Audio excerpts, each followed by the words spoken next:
সমস্ত। শেখ সুরাজউদ্দিন সেই নাকি মাসিহা, সেই নাকি সমস্ত বিচার করবে, কাটমানি দিতে হবে। এবং শুধু তাই নয়, গতকাল আমরা দেখেছিলাম ফুলমণি ভূঁইয়া যার পায়ের উপর দিয়ে গাড়ি চালিয়ে নিয়ে চলে গেছে পুলিশ বলে অভিযোগ, তিনি বিস্ফোরক অভিযোগ করছেন। অভিযোগ গ্রামের পুরুষদের নামে গুচ্ছের কেস দেওয়া হচ্ছে, রাতে অজানা লোক এসেও ডাকাডাকি করছে।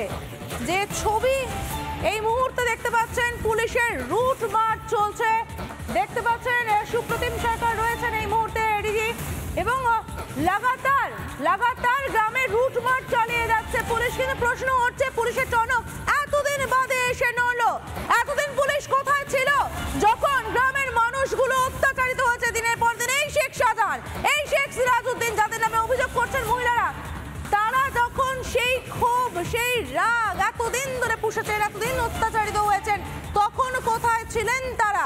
রিপাবলিক বাংলা গ্রামে গিয়ে শুরু থেকে খবর সম্প্রচার করেছে, শুরু থেকে এই মানুষগুলোর কথা শুনিয়েছে, তারা তাদের ক্ষোভ উগরে দিয়েছেন। যখন সেটা প্রকাশ্যে এসেছে, যখন আর এই খবরের দাবানল রোকা যাচ্ছে না, তখন পুলিশ সক্রিয় হলো, মাইকিং করা শুরু হয়েছে। আমি সেই ছবিটা একটু দেখাবো, পুলিশের মাইকিং, পুলিশ মাইকিং করছে, পিঙ্কি সেই মাইকিং আমাদের শুনিয়েছে। আপনাদের অবগতি করে জানানো হচ্ছে যে এখানে 144 চালু আছে, আপনারা অযথা জমায়েত করবেন না। আপনাদের যা অভিযোগ আছে কাজ বলে আমাদের ক্যাম্প করা হয়েছে, সেখানে আপনারা আসুন, একে একে আসুন, আপনাদের অভিযোগ জানান। আপনারা দয়া করে জমায়েত করবেন না এখানে। আপনাদের অবগতি করে জানানো হচ্ছে যে এখানে 144 চালু আছে, আপনারা অযথা জমায়েত করবেন না। আপনাদের যা অভিযোগ আছে কাজ বলে আমাদের ক্যাম্প করা হয়েছে, সেখানে আপনারা আসুন, একে একে আসুন, আপনাদের অভিযোগ জানান। আপনারা দয়া করে জমায়েত করবেন না এখানে। আপনাদের অবগতি করে জানানো হচ্ছে যে এখানে 144 চালু আছে, আপনারা অযথা জমায়েত করবেন না। আপনাদের যা অভিযোগ আছে কাজ বলে আমাদের ক্যাম্প করা হয়েছে, সেখানে আপনারা আসুন, একে একে আসুন, আপনাদের অভিযোগ জানান। আপনারা দয়া করে জমায়েত করবেন না এখানে। আপনাদের অবগতি করে জানানো হচ্ছে যে এখানে 144 চালু আছে, আপনারা অযথা জমায়েত করবেন না। আপনাদের যা অভিযোগ আছে কাজ বলে আমাদের ক্যাম্প করা হয়েছে, সেখানে আপনারা আসুন, একে একে আসুন, আপনাদের অভিযোগ জানান। আপনারা দয়া করে জমায়েত করবেন না এখানে। আপনাদের অবগতি করে জানানো হচ্ছে যে এখানে 144 চালু আছে, আপনারা অযথা জমায়েত করবেন না। আপনাদের যা অভিযোগ আছে কাজ বলে আমাদের ক্যাম্প করা হয়েছে, সেখানে আপনারা আসুন, একে একে আসুন, আপনাদের অভিযোগ জানান। আপনারা শুনছেন, পুলিশ মাইকিং করে যাচ্ছে, 144 ধারা জারি আছে, আপনারা জমায়েত করবেন না, কোনো ধরনের কোনো অশান্তির পরিবেশ যেন তৈরি না হয়, পুলিশ সেই কারণে মাইকিং করে যাচ্ছে। পুলিশের এই মাইকিংকে স্বাগত, এবং অবশ্যই আমরা এদিকে লাগাতার নজর রেখে চলেছি, কোনো ধরনের অশান্তি হোক সেরকমটা আমরাও চাই না। কিন্তু প্রশ্ন হচ্ছে একটাই, সেটা হচ্ছে এতদিন পর পুলিশের মনে হলো, এত পুলিশি ব্যবস্থা, এত মাইকিং, এতদিন পর পুলিশের মনে হলো গ্রামের মানুষগুলোর পাশে যাওয়া দরকার, তাদের কথা শোনা দরকার।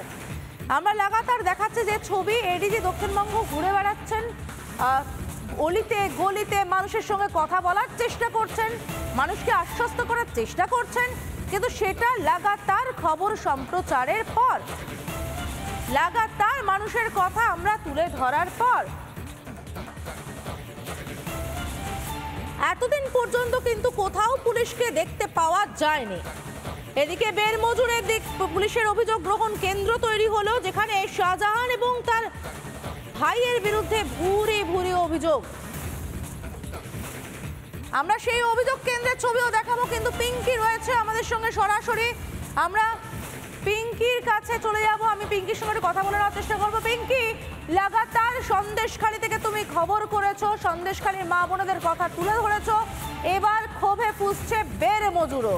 বের মজুরে পুলিশি ব্যবস্থা কি রয়েছে সেটা যেমন জানবো, পাশাপাশি মানুষের সঙ্গে তো তুমি লাগাতার কথা বলেছো, তারা কি বলছেন তাও শুনবো। পিঙ্কি, শুনতে পাচ্ছ?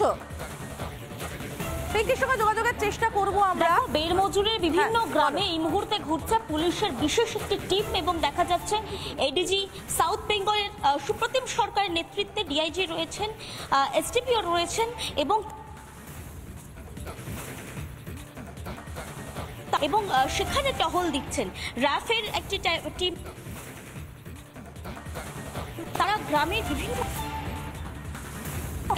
যাচ্ছেন, গিয়ে পরিস্থিতি কতটা ঠিক রয়েছে, পরিস্থিতি কি রকম সেটা কিন্তু একেবারে সরেজমিনে খতিয়ে দেখার চেষ্টা করছেন।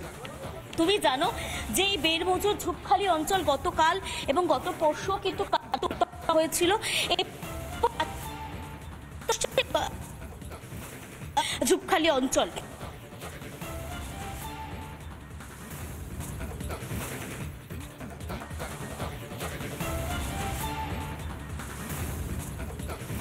করছে, পুলিশ মাইক নিয়ে ঘুরছে এবং সেখানে গ্রামে গ্রামে গিয়ে তারা জানাচ্ছেন যে অভিযোগ কেন্দ্রে আসুন, এসে আপনাদের যে অভিযোগ রয়েছে সেগুলো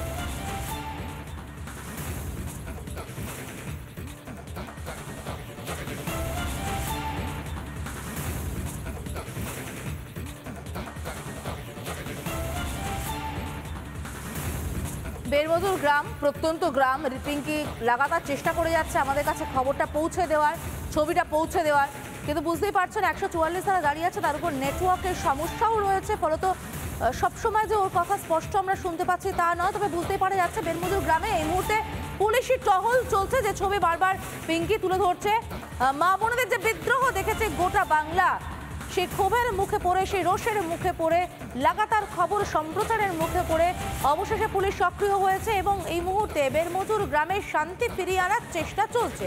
এতগুলো দিন পর বেরমজুর গ্রামের কথা মনে পড়েছে প্রশাসনের, সন্দেশখালীর কথা মনে পড়েছে প্রশাসনের এবং সেই কারণে এখন তারা গ্রামে গ্রামে টহল দিচ্ছেন যাতে আর কোনো অশান্তির পরিবেশ তৈরি না হয়। যে ছবি দেখতে পাচ্ছেন আপনারা, তিনটি ছবি দেখতে পাচ্ছেন, গতকাল ঝুপখালিতে যেভাবে রণক্ষেত্রের পরিস্থিতি তৈরি হয় সেখান থেকে লাগাতার আমাদের প্রতিনিধিরা তুলে ধরছিলেন সেই খবর এবং তারপর বেরমজুরে আজকে এডিজির টহল, ক্ষোভে ফুসছে সন্দেশখালীও। বেরমজুরে এই পুলিশের অভিযোগ গ্রহণ কেন্দ্র তৈরি হয়েছে, সেখানে কি অভিযোগ পড়ছে? অভিযোগ জমা পড়ছে শাহজাহান আর তার ভাইয়ের বিরুদ্ধে। শাহজাহানের শাস্তির দাবি গ্রামবাসীদের, কিন্তু এই যে এত অভিযোগ জমা পড়েছে, পুলিশ কি ব্যবস্থা নেবে? কবে ধরা পড়বে শেখ শাহজাহান?